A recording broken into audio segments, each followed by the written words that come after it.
उत्तर प्रदेश के अयोध्या में रामायण मेले का शुभारंभ करते हुए योगी आदित्यनाथ ने बांग्लादेश और संबल मुद्दे पर बड़ा बयान दिया है। उन्होंने कहा कि बाबर के सिपाह सलार ने 500 साल पहले जो अयोध्या और संबल में किया था वही आज बांग्लादेश में हो रहा है। इन तीनों की प्रकृति एक है, तीनों का डीएनए एक जैसा है। उन्होंने सभा पर निशाना साधते हुए कहा कि बिना अपराधियों और गुंडों का संरक्षण पाए इनकी स्थिति वैसी हो जाती है जैसे बिना पानी के मछली। देखें ये रिपोर्ट। उत्तर से लेकर दक्षिण तक पूरे भारत को जोड़ने का जो कार्य उस कालखंड में भगवान राम ने किया था, समाज को जोड़ने का कार्य, सामाजिक संगठन के माध्यम से राष्ट्र की एकता और अखंडता को। कृष्णकंधा का राज जीतते हैं, लेकिन राज्याभिषेक सुग्रीव का करते हैं। लंका को जीतते हैं, राज्याभिषेक विभीषण का करते हैं। यह है राम का आदर्श। और इसीलिए आज जब हम सब यहां पर आए हैं, भगवान राम ये सब करने में इसलिए सफल रहे क्योंकि उन्होंने जोड़ा था, पूरे समाज को जोड़ा था, सबको जोड़ा था। ये जोड़ने के कार्य को अगर हमने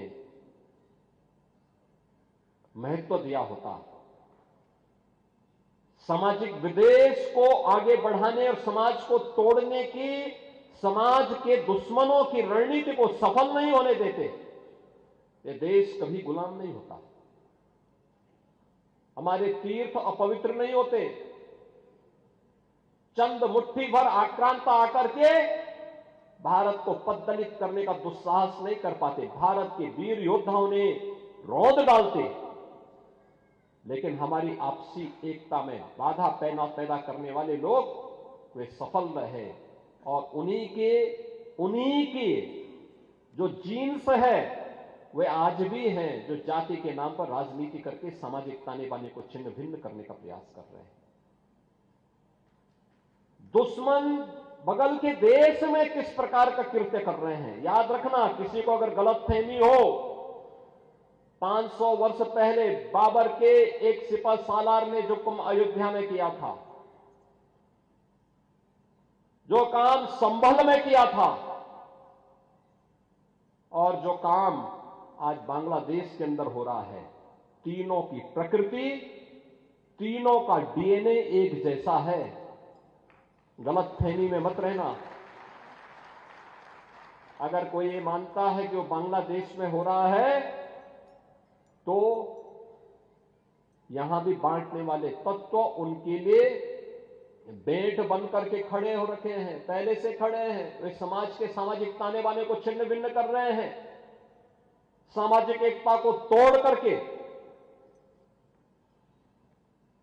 आपको बांट करके फिर काटने का और कटवाने का पूरा इंतजाम भी कर रहे हैं।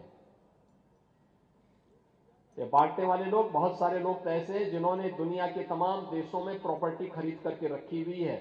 जहां संकट आएगा वहां भाग जाएंगे, मरने वाले मरते रहेंगे, यही करेंगे लोग। और इसीलिए आप सबसे मैं कहने के लिए आया हूं, हमने अगर प्रभु को अपना आराध्य माना है, उनके प्रति समर्पण का भाव है, ये तब तक अधूरी है जब तक हम उनके उच्च आदर्शों से कुछ प्रेरणा प्राप्त करके अपने जीवन को उसके अनुरूप में ढाल दें और उसके अनुरूप तैयार करें।